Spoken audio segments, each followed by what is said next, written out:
Shiva, Arunachala Shiva,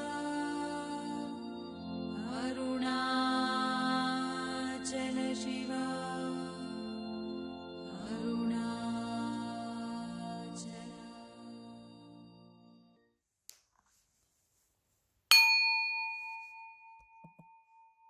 Of all of us, that we are truly blessed and very grateful for the time that you take to do satsangs thrice a week.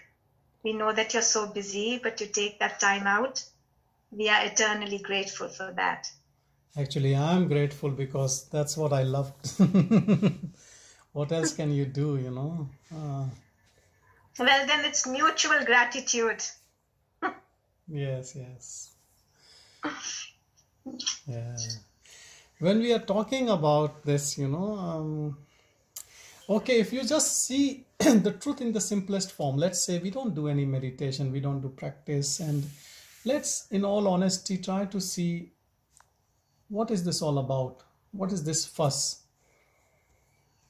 It is so pure and simple to understand, and look, just even in a sentence, you might be able to understand it. First thing is we should know the truth. And the second is we should know the untruth. And the third thing is discard the untruth. Is it difficult to do these three things? To know the truth, to know the untruth, and discard the untruth. Theoretically not. Theoretically it is not difficult. And thankfully with the kind of satsangs we've had, at least the truth, there is a lot of clarity about that. Now, I mean, personally, what I can say is that there is no longer that search, because I know that whatever I am striving to get to is within me. So that is there. But that habit of thinking that I am the body, I do get to the point where I am little bit focused on attention, but predominantly that I am the body is there, and I don't know how to shrug it off. But you know that you're not the body? Are you convinced with that? I am totally convinced with that. Okay. As anyone who is not convinced with this, that we are not the body? As anyone in the group has doubt that we are not the body is untrue? Anyone, like we can be very... Not sure. Sorry, Suzanne? I'm not sure, because sometimes you know the theory that you're not the body, but sometimes you get caught up in that you're thinking you are the body. You are very wise, like you have said, caught up. And then second thing So you you're said, trying to thinking. bring it back. Yeah. Yeah, so Sorry? So you are quite right. You are caught up. So you get entangled. And the second thing you said, I think. So caught up and thinking is again not the true thing. You know, we think so many things, and a lot of things are wrong. Like sometimes we have prejudices, we have strong likes and dislikes, we judge things which are not there. So you can't trust mind. No. You can't trust you can't trust your own mind, you can't trust others' mind, and all this, you know, problems in the world are because of this mind only. But I think if you just go back again, what Ruchi is saying, that okay, we all theoretically know I am not the body. And where is the evidence? There are thousands of evidences, like you can see in daily life. You know, the biggest, if you believe in all religions, they all say rest in peace when the soul leaves the body. So that means nobody dies.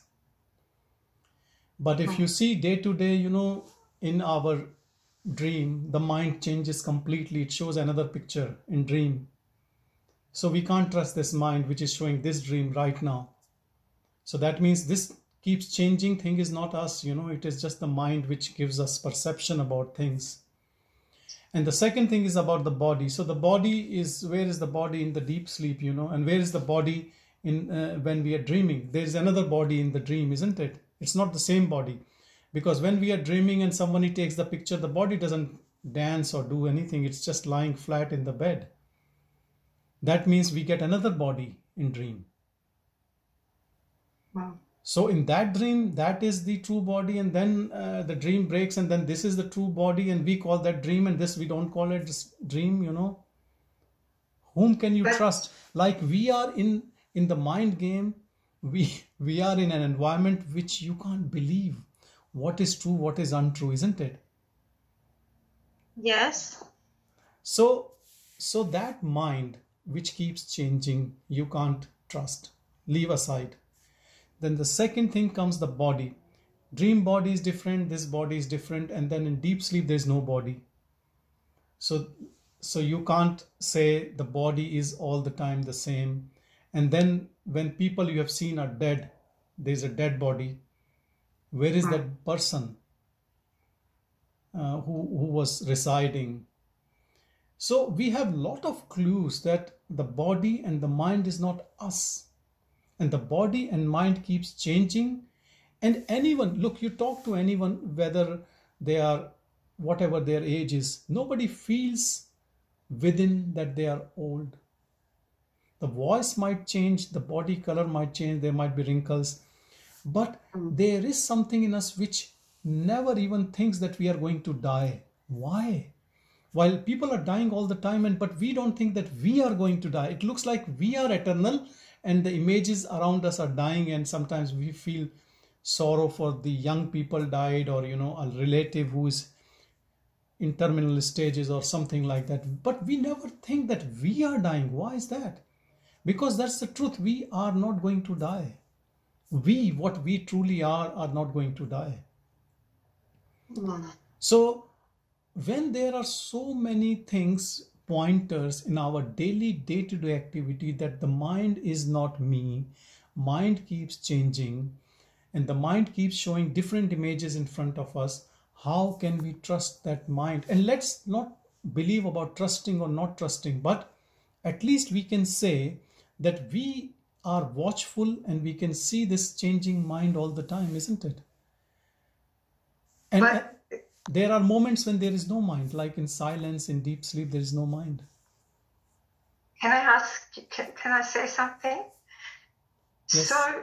So when you're practicing to be silent and not talk, so then the mind starts to chatter more. So then you are watching the mind.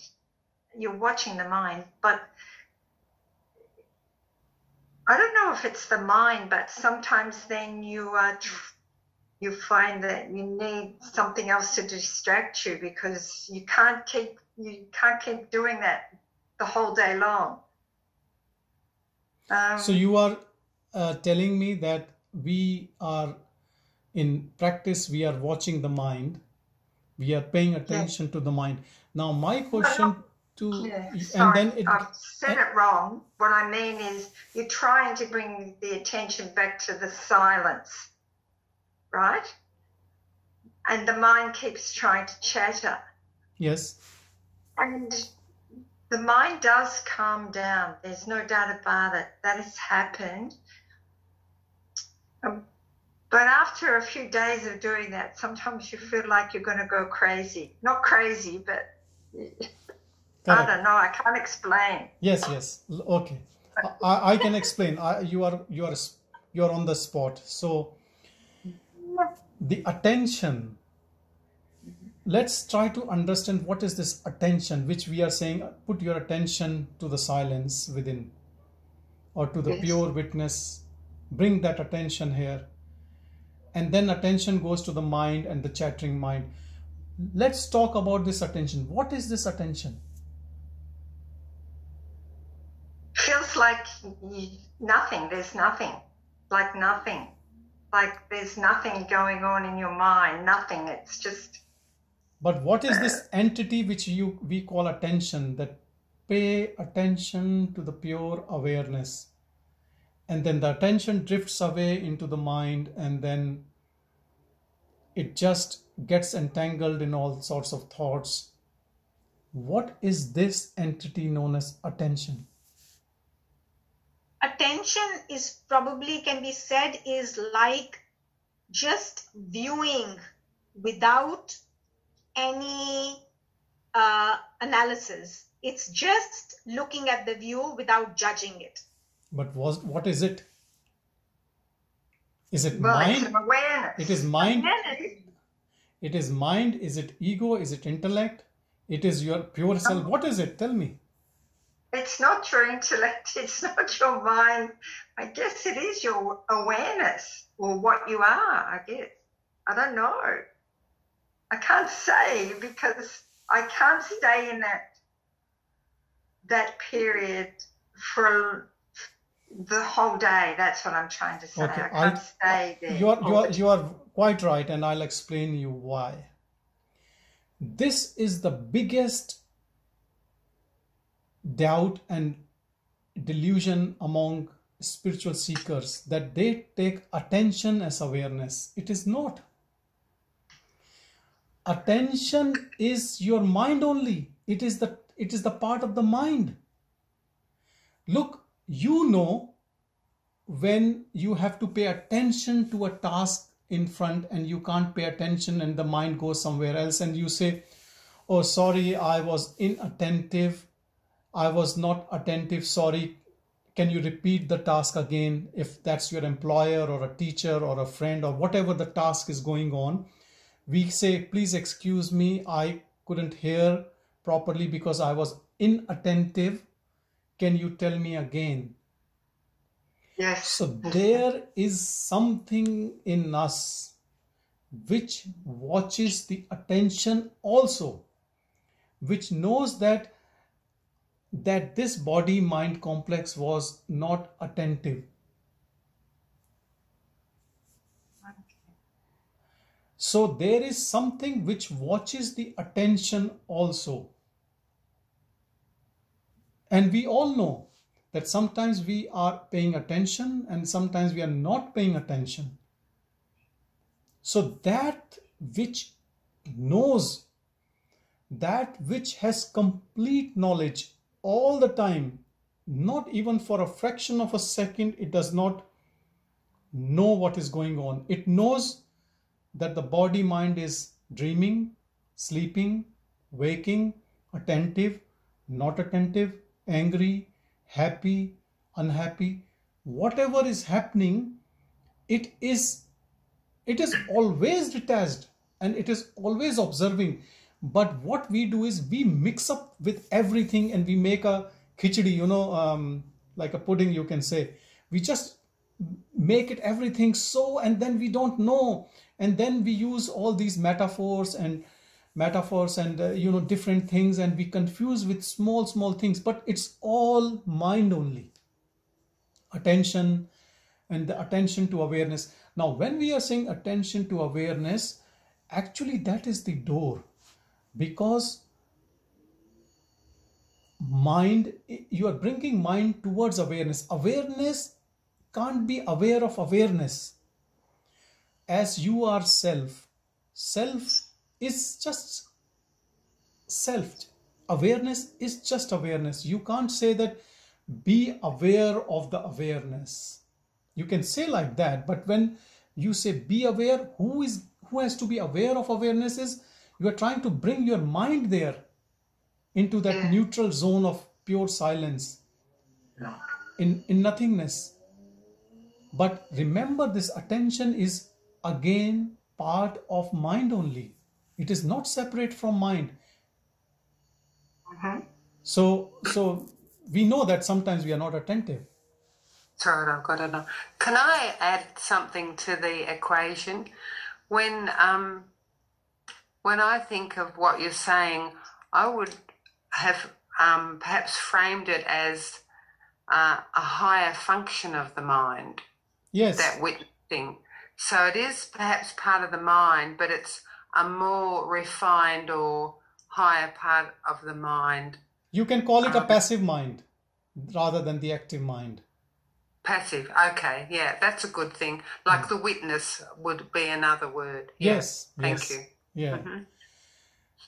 And this practice is needed because whom are we taming in this whole practice is the mind.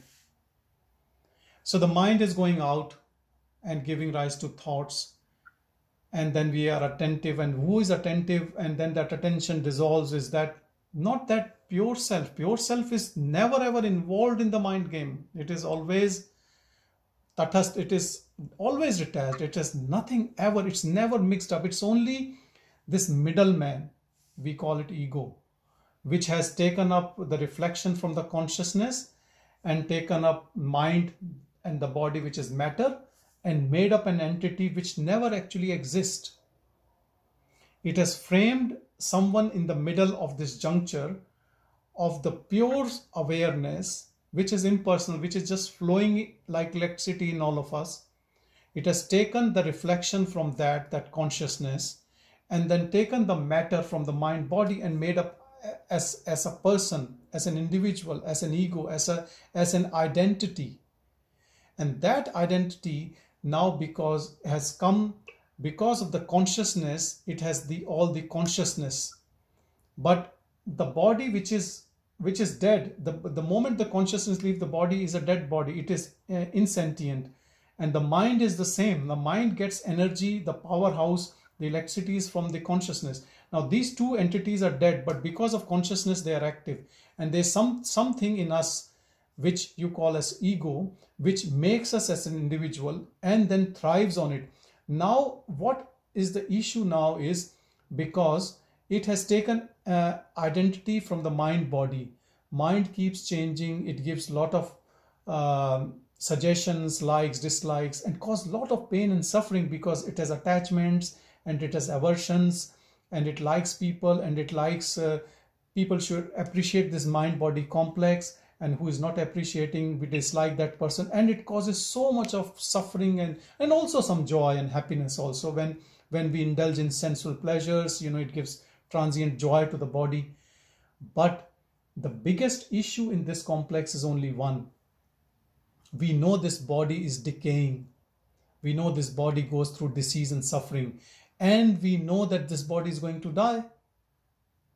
But who wants to die? Nobody wants to die. You run after an ant. The ant will run if you want to kill with your finger. Any animal, any bird, even the smallest, everyone wants to save their life because they are in that entity. They have given. Same is with us, and then we can kill others if someone wants to kill us. We are so much self-preservation. Yeah. Self-preservation. Yeah. So this is the thing, because this entity wants to stay forever, and it tries its best. All the time people are talking about, I'm on diet, I have to eat this, and I have to do this, and this much of exercise, and people are so much involved that this body should last as long as possible and as disease-free as possible, rather than realizing that whatever you do in 100 years, it will disappear. Whatever you do, whatever the best food you eat, whatever you do with this body. And that fear actually is suffering. That fear is suffering, and all preservation of the body, preservation of the mind, and the conditioned mind with our cultural, our whatever we have learned, and we believe that is right and others are wrong and all that stuff. This all is because of this union. So yoga is, we call yoga as union, but I think first is you have to detach from here, and then you are what you are. So there's no need for any union. Actually, we have to disunion from this mind body complex. We have to detach, and there's only one way to detach, by being in this pure awareness, pure self, remembering that all the time as formless awareness, what we are. Unborn all the time, and the mind is giving a lot of thoughts and just ignoring them and just watching them and not picking and choosing, no good thought and bad thought, and the body is behaving, and who has given rise to these millions and billions of bodies around will take care of this body also. So so prideless life in which we are looking this body as other bodies, and we are looking our mind as a stranger, living in this nothingness, practicing that nothingness as a pure awareness. But who is practicing it? This is the thing. The one who is practicing is the mind only. Otherwise, we as self are always free. It is our attachment to the mind-body complex which we are trying to detach by just observing. And the mind is producing thoughts and we are observing. Now this attention is part of the mind only. You can call it a passive mind, which is just observing. Because what has to happen at the end is this complete dissolving of the mind and the chatter goes away, and we are always in that place. So that mind is working so hard for us and so many lifetimes, and then now we don't want it to work, but it has its own momentum and it has own conditioning. So we are not more feeding into it by staying as awareness and acknowledging that there is it, but that's okay. And we are not liking and disliking our mind. We are not judgmental about our mind, but let it be, let it be. Because look, who knows, we all have gone through a lot of life journeys and it has collected a lot of impressions on it.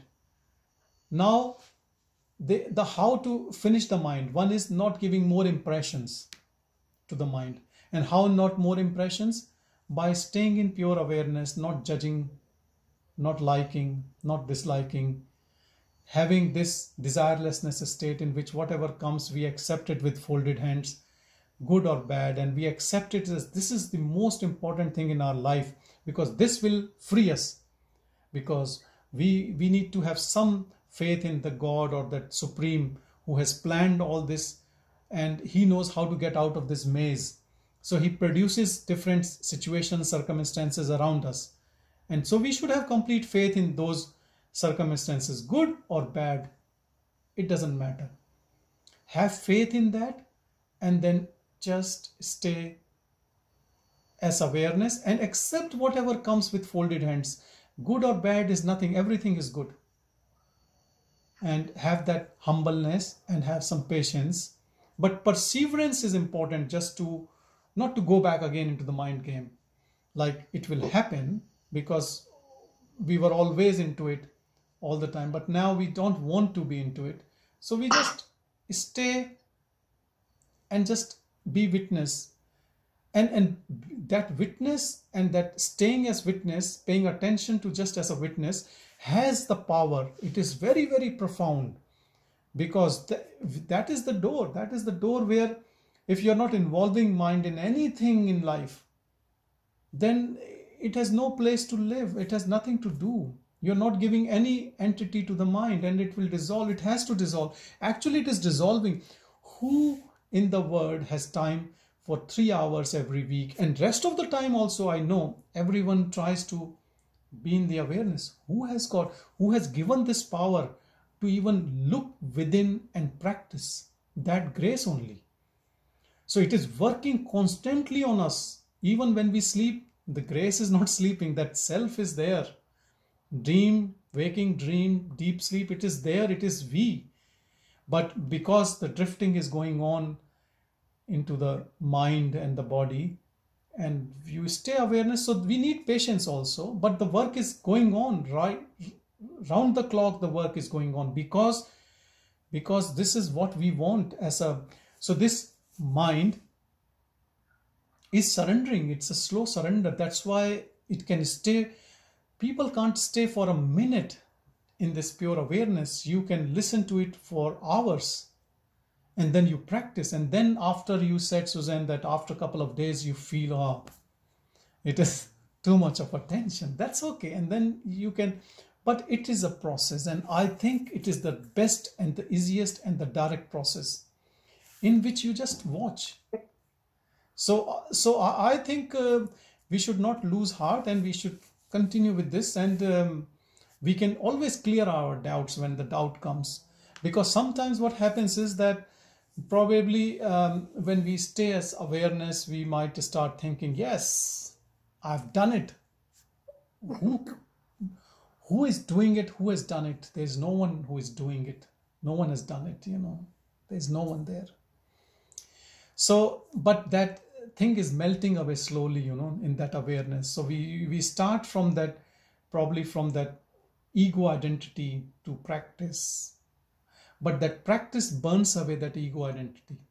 So we have to, what we want to get rid of, we start from there, and in this light of ourself, it will just burn away, it will melt away, it will disappear.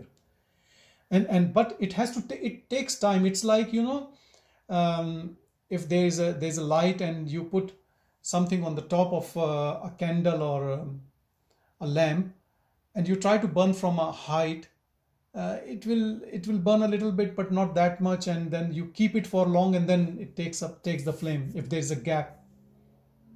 But if you bring, it gets closer and closer to the self, most of the time, from waking till you go to bed, the work continues, and slowly, layer by layer, we are changing, and that's good for us actually. Then we don't lose that sanity. Sometimes when it comes with a bolt, there can be changes can happen very quickly. Like some people can even get mad because there's so much of power and energy, and those tendencies are not leaving, has to leave quickly. So, it can disturb the whole thing.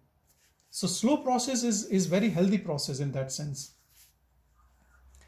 But again, the grace is always flowing. That's why we can talk about awareness. We can stay in awareness. We can try to give up all our ego identity in form of, what is ego identity? It is that, oh, look, I like this, I don't like that person, I behave like this.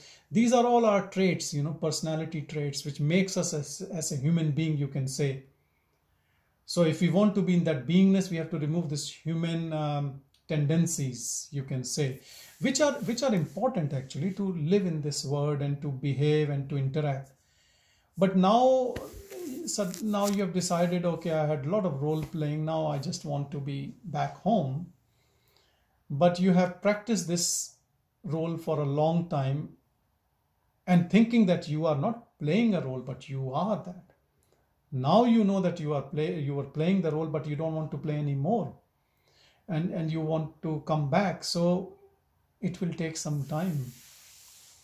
And for everyone, it will take time depending on how much intense your longing is, how much practice you are giving into it, how much already you had a lot of collection of mental impressions in your mind, which you have to discard. Some people don't have much, so they have less work to do. So the thing is that no, we don't know, but we also know, because it depends when we sit in contemplation, how many thoughts are coming, how powerful they are, how much emotional we get.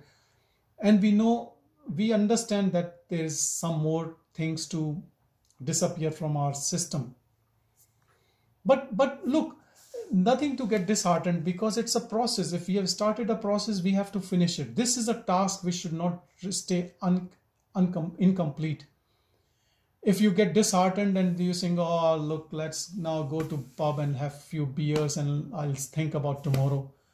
It is like giving it up. It's like, I should not call it as a tension in life. It should not be a tension, because that's why the prayers and the love and bhajans and all this keeps it lighter. Otherwise, Gyan Marga can be very dry and it looks like, what I'm doing, am I mad? Everyone is enjoying life and I'm just watching as an awareness, and it can even feed to the ego if we say like, oh, look, I don't do this, I don't do this, I don't do this, I am in pure awareness, I'm detached. That we are feeding to the ego only. So some people, they do all these practices and always tell lie to others that, look, I was watching a movie, They don't want to tell others. Look, there's nothing to hide, but nothing to show. You just take it that way, like, because sometimes even even it can be a spiritual ego that I am doing, I have done it, or there's no. If someone comes and says, oh, I have done it, or, I got enlightenment, he's a stupid fool, who says like that. Nobody can say. If there is someone who is saying, that means there is something there, because there's nothing there. Just we have to be just in that purest form, eternally, forever, all the time. And nobody can be there by practice. I'll tell you honestly, nobody can be there by practice. But by practice, we can disentangle ourselves from the mind gradually and slowly. And it is like, we are doing some internal cleansing and the grace is on us. And it's like you are preparing a dish. So the fire is burning within and you are putting all the ingredients and you're covering up and it's all boiling.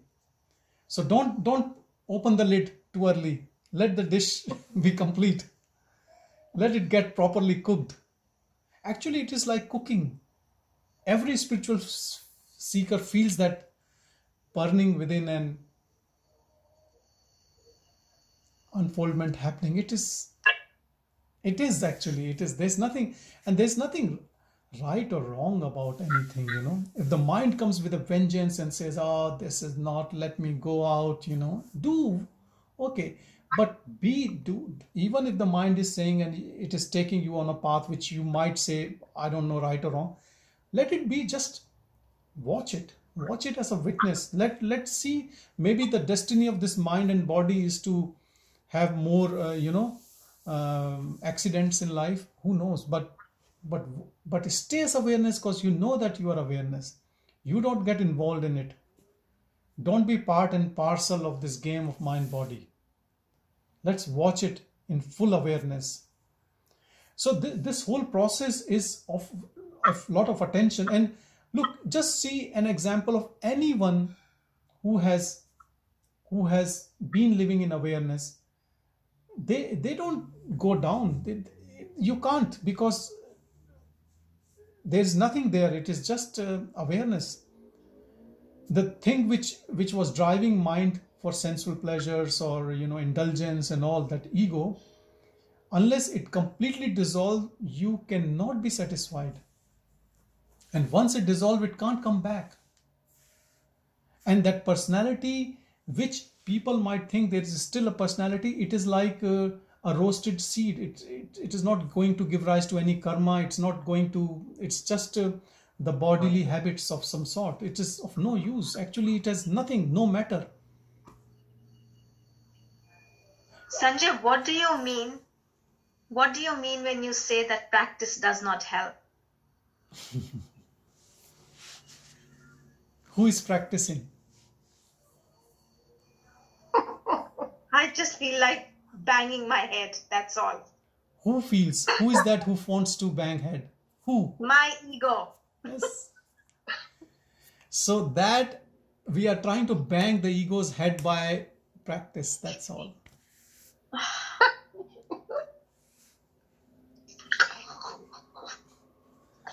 So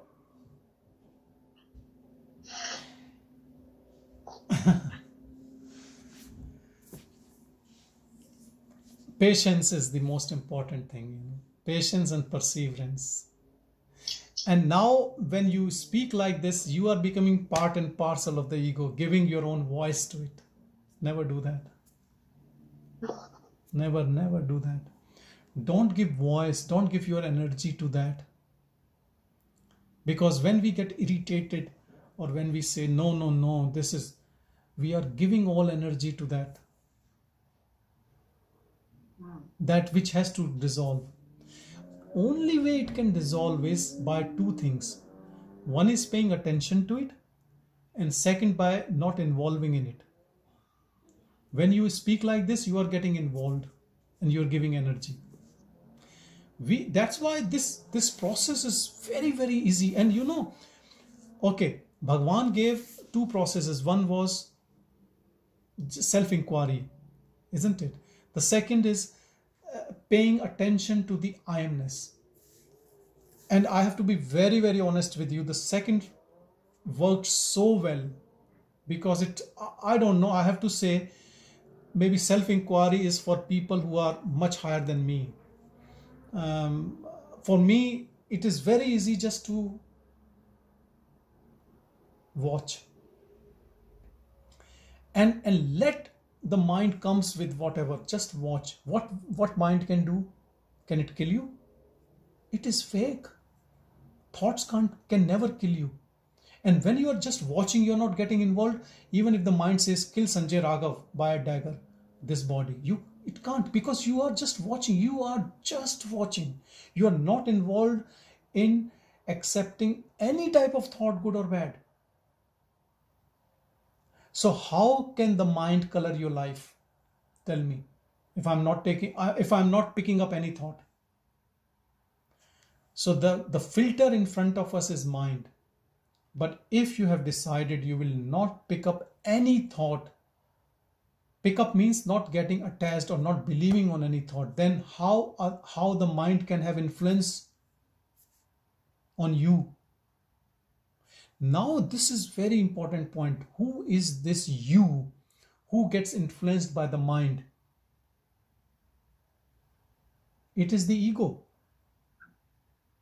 And when this ego, which gets colored with the mind, when it's paying attention and not getting colored, it will dissolve in that pure beingness, which is always the same.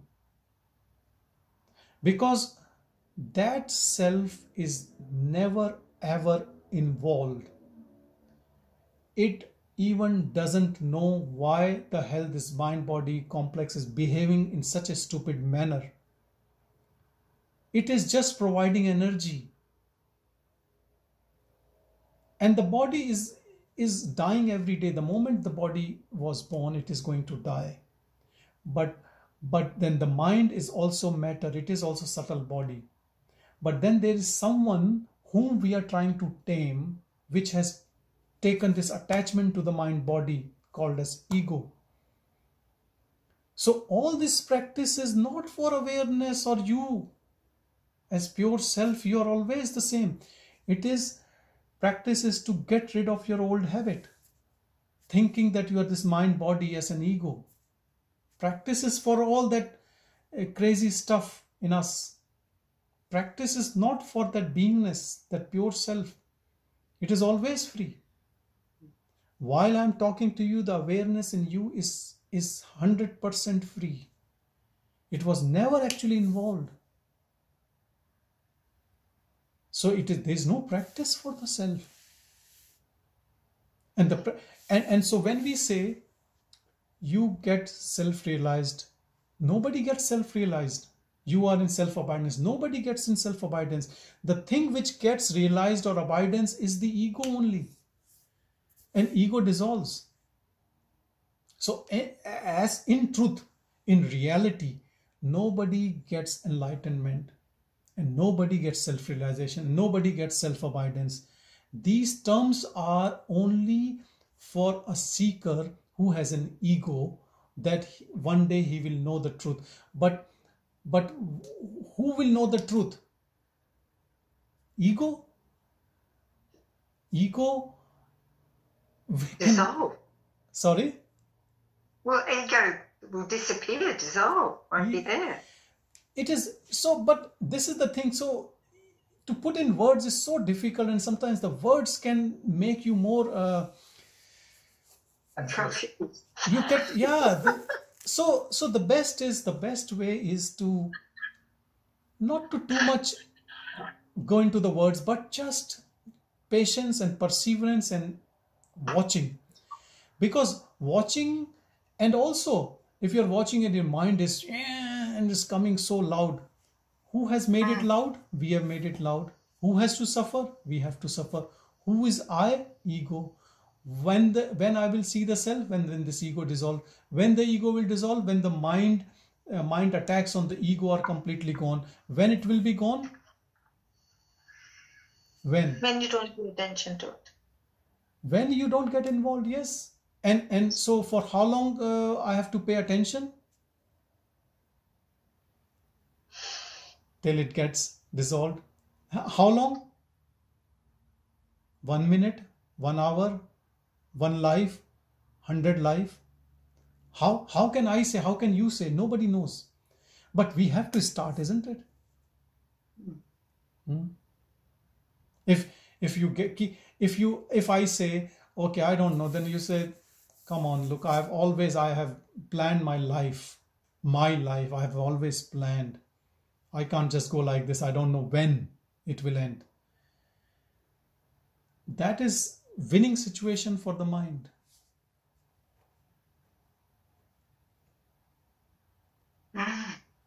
So how can you win? When you don't give more fuel to the mind. And everything around you, if you get attached or entangled, gives fuel to the mind, energy to the mind only, not to you.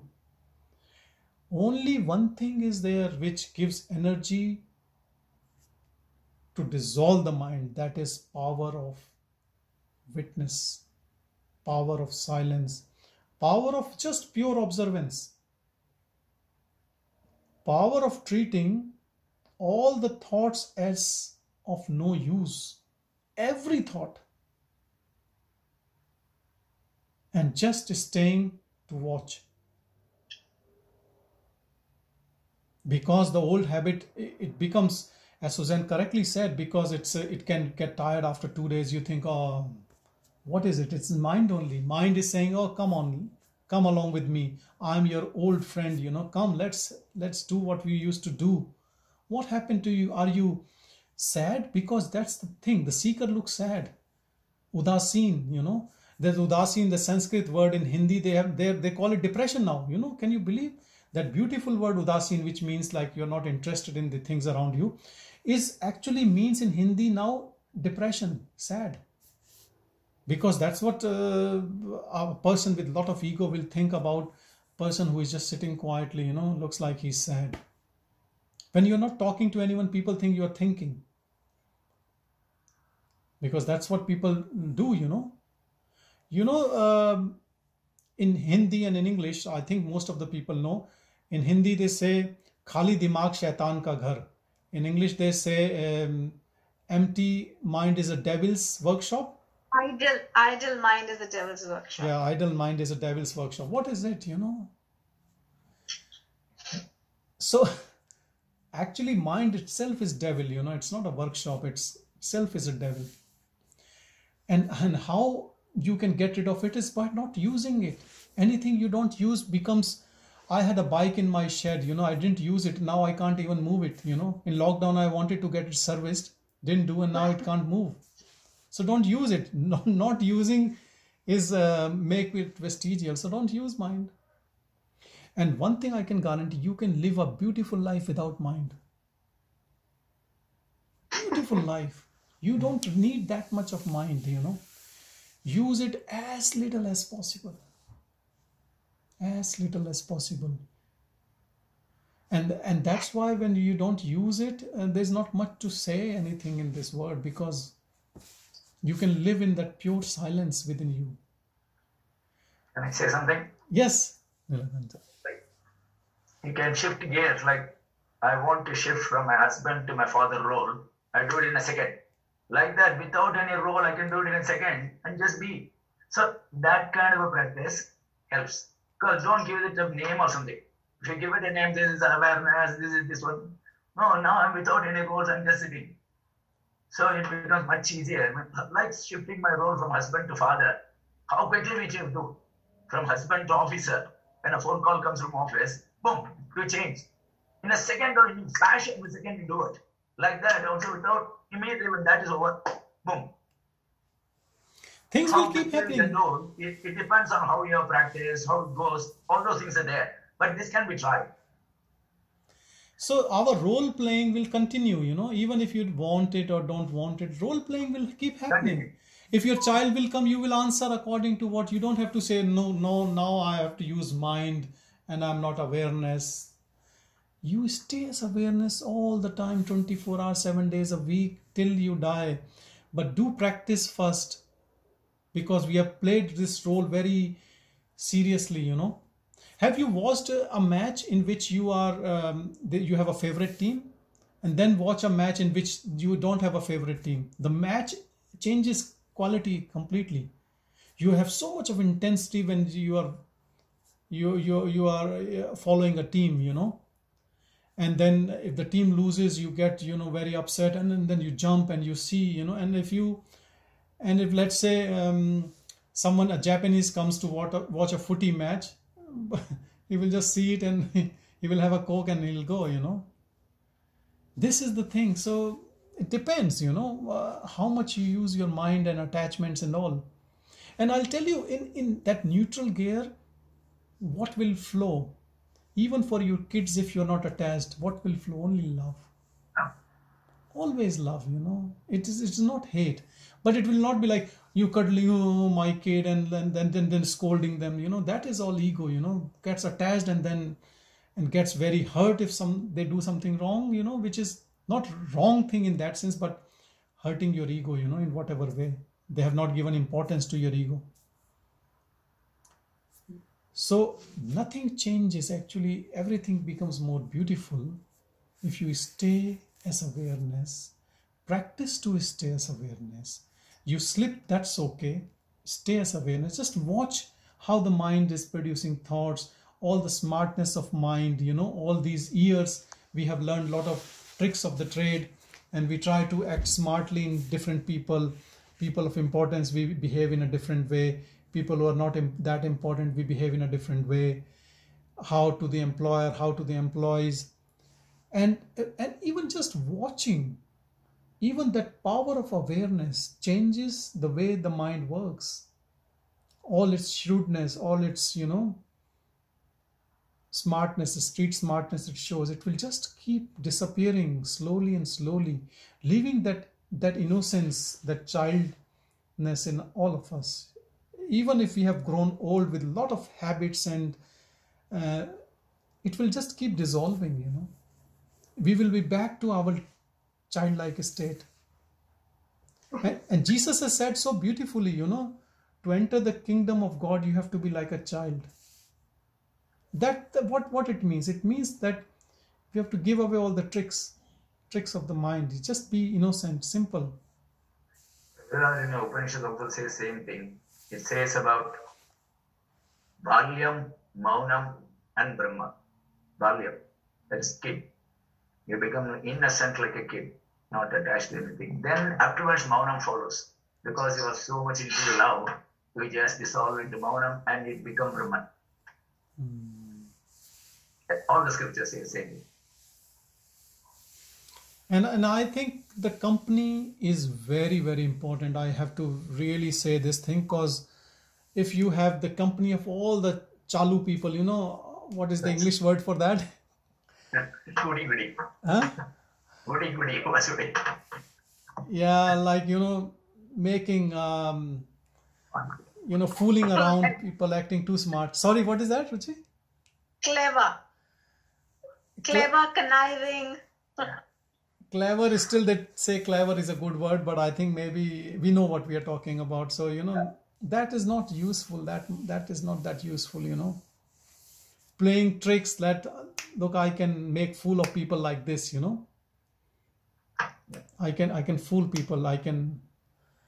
So company actually plays a major role, because let's say you are in the purest form, but all the time you are with people like this, it depends who can suck you into. Negative energies also they have a pull, and positive energies have a pull. Who wins at the end? Who has more pull? So let's say a Buddha is walking on the road, but in that pure effulgence, even the negative energies have to surrender and they will change. They can change if they are open. But if, say, that is a half-cooked Buddha, he can slip into it, and he can be fooled.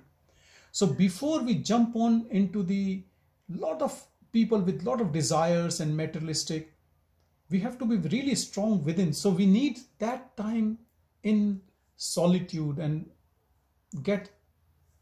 And that's why, otherwise, you are having a satsang for an hour or so, or 3 hours, and then rest of the time you're spending with worldly people, talking about all gossips and saying ha ha he, involving and saying yeah, and just adding your own expert comments. At one you are gaining and the other you're losing. So it will be, then someone says, oh, how long will it take? I may say, look, infinite time, it will never happen. So we have to, whatever we have collected, we have to conserve it. We have to grow slowly. So how can we grow? We can grow in two ways. Satsang, where people are interested in that pureness, or your solitude, just you alone. Alone, you can go for a walk, you can be in garden, you can do some creativity. But alone doesn't mean watching a horror movie or watching, doing something, because that will again suck your energy, Look, I'm not saying don't do these things, but I'm saying that it depends how much you put that energy, conserve that purity within you and grow on it.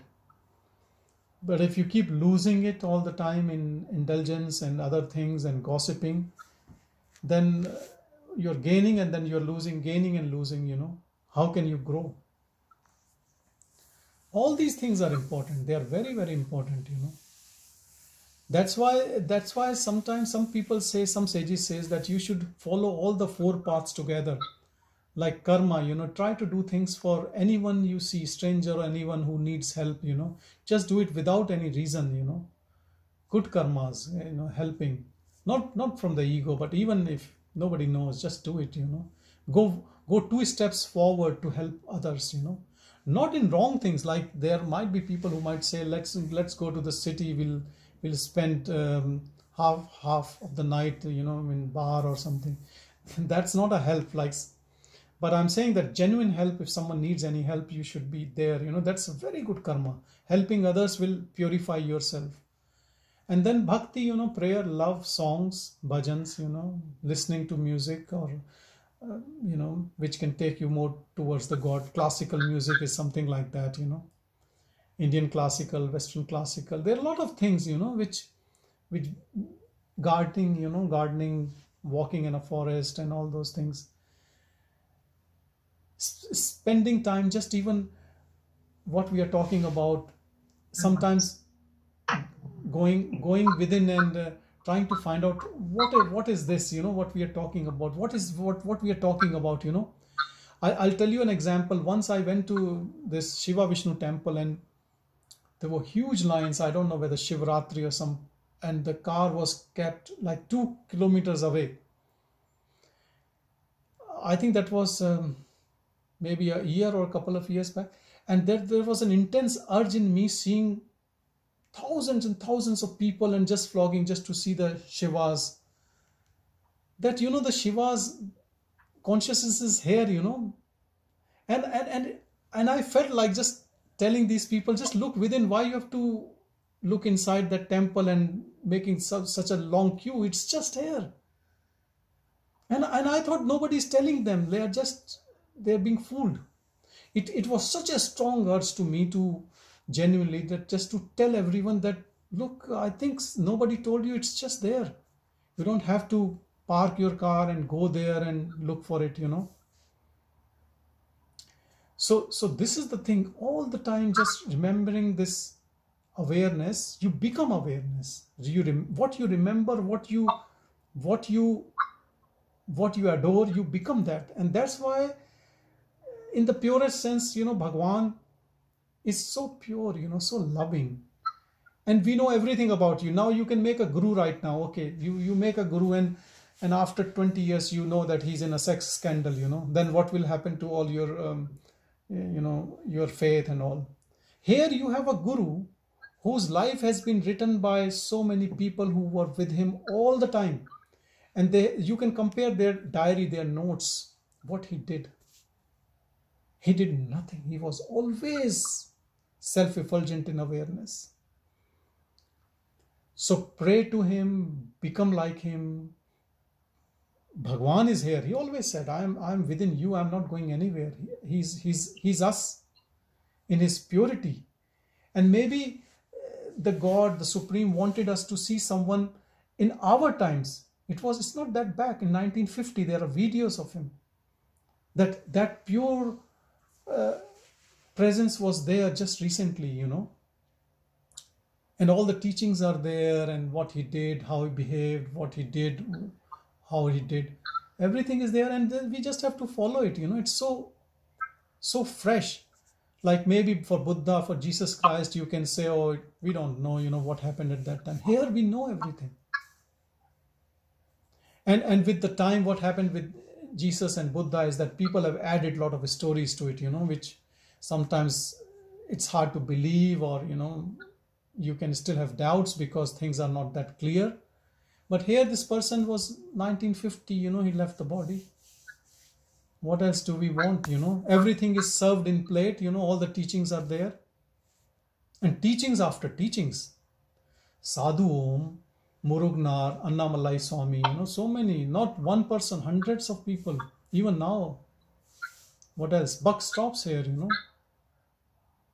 And if you don't believe on all these and you love bhakti, you love prayer, then just behind him is Arunachala Shiva, you know. Do bhakti as much as you want. Read all these Periya Puranam and all those things, and, you know.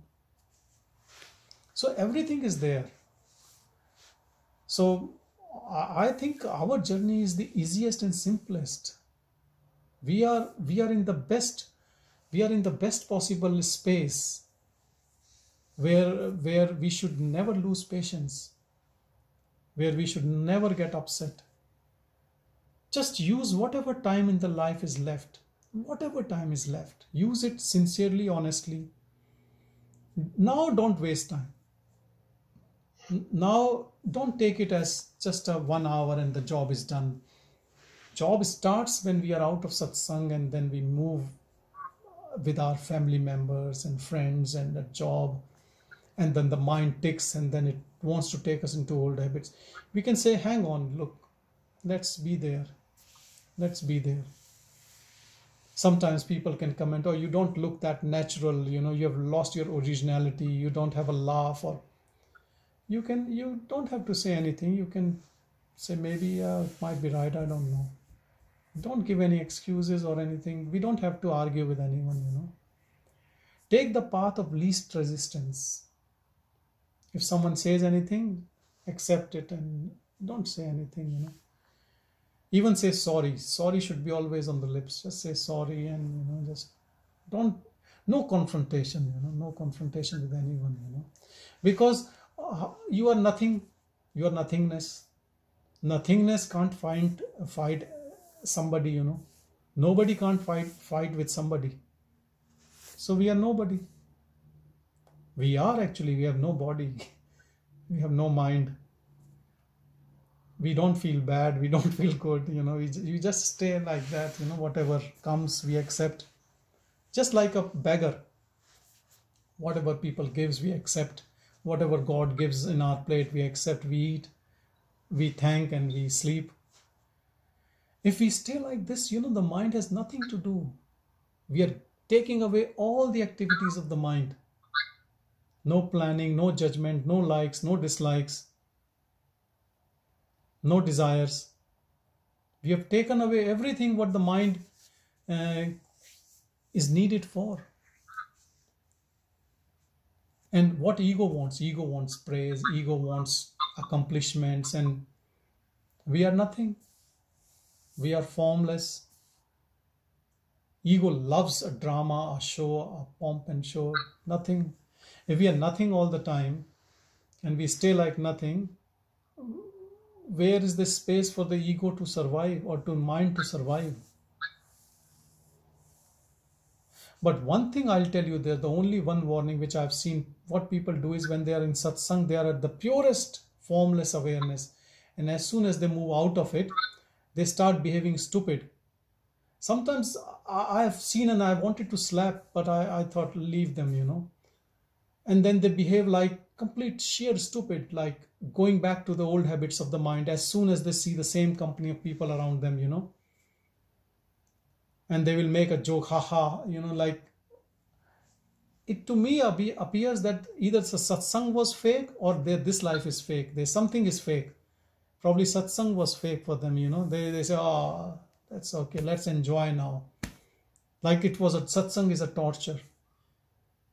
If this is the attitude, that means you are giving so much to the mind, then it will never finish, The task will always be unfinished. And we don't have to run away from people or things, but act originally, act from your heart, with your loving and kindness. Don't judge people, but don't slip back into that mode of ego. Acting stupid, Acting like childish, not childish. If a guest arrives at our door, we try to behave in a way what the guest loves, because they are old friends and, oh, no, I will do, Maybe we can still be loving, but we have all the reason to stay original, even not for a fakeness, because we are still growing. Even if we do just to please others, we can slip. Once we are solid, then you can do what you want. But then who wants to do and who is there to do? But until then, we have to be serious. It is a serious affair. It's not a joke. We take in life so many things seriously, our studies, earning money, raising kids, building a house. But the ultimate thing to get out of the dream, which is the last step, the last job to be done, the most important unfinished task, we have to be serious. That grace is watching. It watches all of us, and it knows more than us how serious we are. And that grace is very, very honest. It will never give you unless you deserve, and it will never take away unless you deserve. If we deserve, we will get it. If we don't deserve, we will not get it. So who knows it? That self knows it. Self will show us our self only when we deserve it. And to deserve it, we have to be serious about it. And the only seriousness is to stay as much as possible just as a witness in life. Whatever comes, death comes, loved ones die, disease comes to this body, or wealth comes, or a lot of prosperity comes, but we just stay. We just stay as nothingness, always as nothingness. Good days comes, bad days comes, because good days, bad days is all just situations are changing around us, but practice should continue just. So first we are doing it with attention of the mind to be pure awareness. But when you stay longer as pure awareness, not using the mind dissolves. It is sahaj sthiti, it is natural state. It is our natural state, but because we have used so much of mind, we have to pay attention to detach. Pay attention. As Susan said, after 2 days we get bored, but let's pay attention, take rest and pay attention, and just believe, pray, have some bhajans, some songs, stay. It is actually, you start loving it. You start loving your silence. I'm pretty sure we all love that silence. So you can say sometimes that when the mind comes with a vengeance, it's hard. But most of the time, as Susan said, we are happy in that silence within. And we all have touched that silence. Otherwise, we'll not be sitting here. But we want it to be without practice all the time, eternally blissful self all the time. We are all moving, progressing towards that only. It's just when it happens, it happens. We should never ever think that it should happen today or tomorrow, because who is saying it has to happen today? Who? That has to go. That has to go. Which wants it. I want it. That has to go. And that we can only go in this fire of observance. Just stay there, uninvolved. And this uninvolvement doesn't mean that you are not doing things. You keep doing, but inside you are completely detached, uninvolved. Completely uninvolved. So people say your name, you respond, but you know that you are not this name, you are not this body, you are not this mind. And you respond and you might say something, yes or no, but you know that nobody's talking to that what you are. Nobody.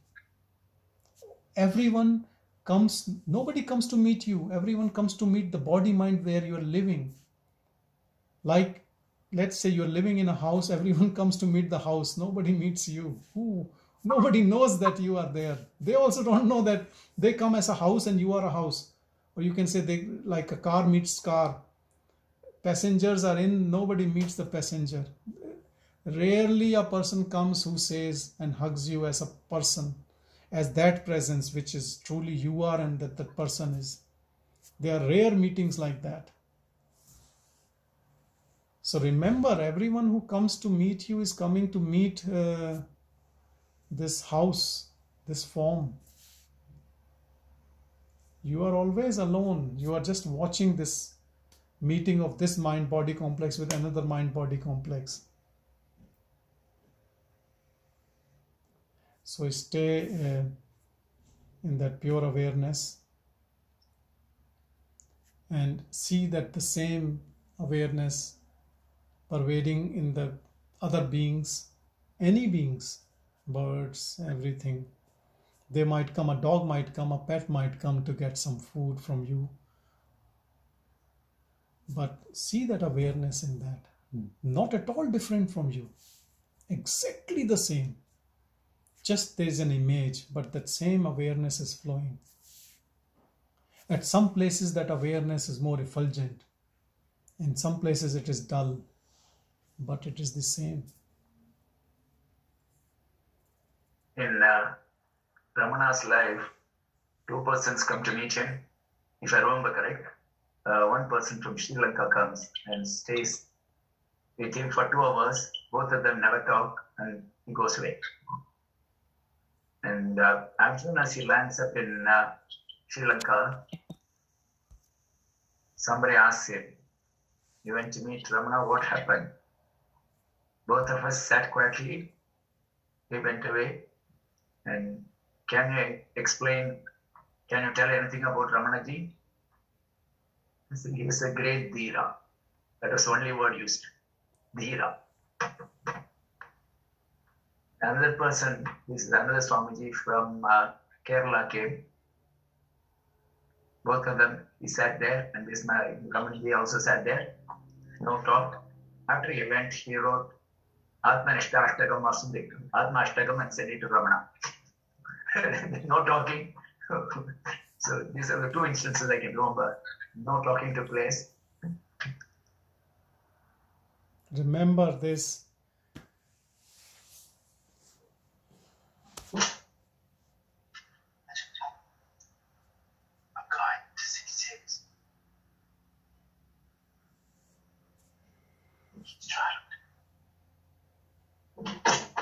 Thank you, everyone. Thank you. Thank you. Thank you. Thank you, Sanjay.